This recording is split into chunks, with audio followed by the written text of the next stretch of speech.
साथियों, नमस्कार। कैसे हैं आप? लोगों से तो चलते फिरते, लेटते उठते बैठते जिस दशा में होता हूँ बस बात कर लेता हूँ। यही मेरा स्टूडियो है। और ये एक मेरा थका सा मोबाइल है। कोई बहुत अच्छा मोबाइल नहीं है। बस आवाज़ सुनाई पड़ती होगी। अगर कुछ क्वालिटी वालिटी गड़बड़ है तो मैं कुछ नहीं कह सकता उसके लिए। साथियों, अब कुछ सोचता समझता रहता हूँ, कुछ चीज़ निकल के आती है तो सोचता हूँ आपसे शेयर कर लूँ। वो एक वट सावित्री की पूजा महिलाएं करती हैं। तो मुझे सावित्री का कैरेक्टर इतना ज़्यादा प्यारा है कि मैं क्या करूं, समझ नहीं आता। लगातार चिंतन करता रहता हूं। यद्यपि मुझे पहले नहीं मालूम था, क्योंकि मेरी मदर तो कभी रहे नहीं, छोटा था। लेकिन जब वाइफ आई तो फिर उन्होंने पूजा वूजा की, तो उस पूजा में कुछ अंश जो है मुझे समझ में आते हैं। तो सोचता हूँ तो कुछ निष्कर्ष निकल के आता है। निष्कर्ष निकल के आता है तो फिर अपने मन में रखने का कोई प्रश्न ही नहीं उठता है। तो मैं सावित्री के बारे में सोच रहा था। आजकल जैसे सुप्रीम कोर्ट में जो वकील होते हैं या हाई कोर्ट में होते हैं, विभिन्न न्यायालयों में होते हैं, तो मैं सावित्री को इस ब्रह्मांड का सबसे बड़ा वकील मानता हूँ। अब सोचिए, है कि नहीं? हम लोग आज जो विभिन्न कोर्टों से वकील निकलते हैं, वो निकलते हैं डिग्री वाले। और उस ज़माने में जो हमारी पौराणिक कथा है, सती सावित्री की वट वृक्ष कथा वाली, जब उसके पति के प्राण यमराज लेने आते हैं, उसकी लाश के पीछे पीछे चल देती है। दिमाग देखिए उसका। कहती है कि पहले जो है मेरे जो है सास ससुर जो हैं अंधे हैं, उनकी आंखें लौटा दीजिए। चाहती तो पहले अपने पति के लिए कह सकती थी और यमराज दे भी देते, लेकिन उसका दिमाग देखिए कितनी बड़ी दिमाग था उसके अंदर। उसने कहा पहले मेरे सास ससुर की आंखें लौटा दीजिए। यमराज ने कहा तथास्तु, और आंखें आ गई। उसके बाद क्या मांगा? जो महिलाएं सुन रही हूँ, समझ रही हूँ, फिर से उसकी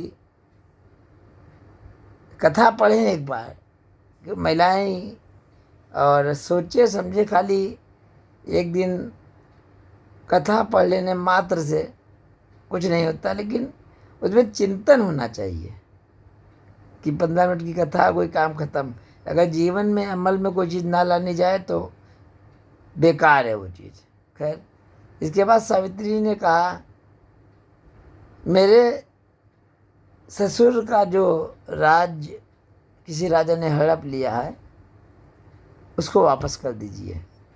तो पहले उसने, देखिए दिमाग देखिए, एक वकील वाला दिमाग था उसके अंदर। मतलब LLB LLM की सब डिग्रियाँ उसके अंदर समाई हुई थी। एक अंदर एक परिपक्वता और सोच वाली बात होती है। तो दो काम हो गए।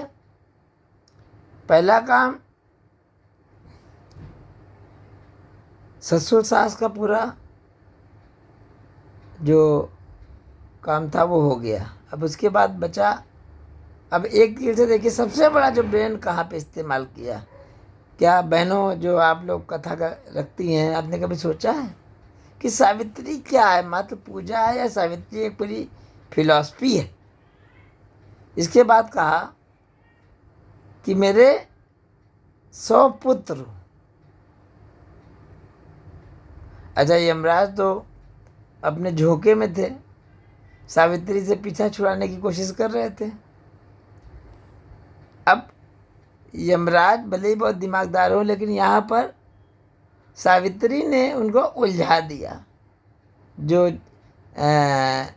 इंडियन पैनल कोड वगैरह धाराएं होती हैं, आईपीसी की धारा 302, 307 और ढेर सारे जितनी धाराएं हैं, ऐसा उलझाया कि यमराज भी समझ नहीं पाए। तो ये बिल्कुल जैसे राम जेठमलानी जी वकील हुए हैं या बड़े बड़े मुकदमे जो लोग वकील लड़ते हैं, वैसे ही दिमाग यहाँ पर सावित्री का। उसने कहा यमराज से कि भैया ऐसा है, मुझे 100 पुत्र हो। यमराज ने कह दिया हो जाए। लेकिन जब वो फिर पीछे चलने लगी, यमराज ने कहा अब क्यों पीछे आ रही हो? कहने लगा आपने मुझे वरदान दिया है कि मेरे 100 पुत्र हों और मेरे पति जो हैं वो तो मृत अवस्था में हैं और इनको आप साथ में लिए जा रहे हैं। तो उसने पूछा हाउ इट इज पॉसिबल, मतलब हिंदी इंग्लिश में नहीं कहा होगा सावित्री ने मेरे मन से, मतलब ये कैसे संभव है कि मेरे पति मतलब मृत अवस्था में है, मेरे पुत्र कैसे होंगे? अब यमराज को समझ में तो आ गया कि हरा तो दिया इस लेडी ने, भले ही मैं मृत्यु का देवता माना जाता हूँ, लेकिन इस लेडी ने मुझे कहीं का नहीं छोड़ा। अब क्या करते बेचारे यमराज जी, इज्जत बचाने के लिए उन्होंने दिया वरदान। तो सोचिए सावित्री वास्तव में थी क्या, एक चिंतन का विषय है। दोस्तों, भाइयों और बहनों, विशेषकर महिलाएं, फिर से चिंतन करें सावित्री की साइकोलॉजी पर। जो मैं कह रहा हूँ वो सही है या नहीं सही है, इस पर कमेंट्स दें। अगर अच्छा है वाकई में मेरा वीडियो तो भाई शेयर करें। अब आप तो पहले ही कर ही रहे हैं, लगभग 1 लाख व्यूज़ होने वाले हैं, 98,000 हो चुके हैं ऑलरेडी। आप लोग कर रहे हैं, आप लोगों ने अपने घर के सभी मोबाइल से कर दिए हैं, 2-2, 3-3 जितने मोबाइल थे। अरे भाई नहीं किया तो कर दें, सावित्री के नाम पर कर दें। मिलता हूँ साथियों फिर से।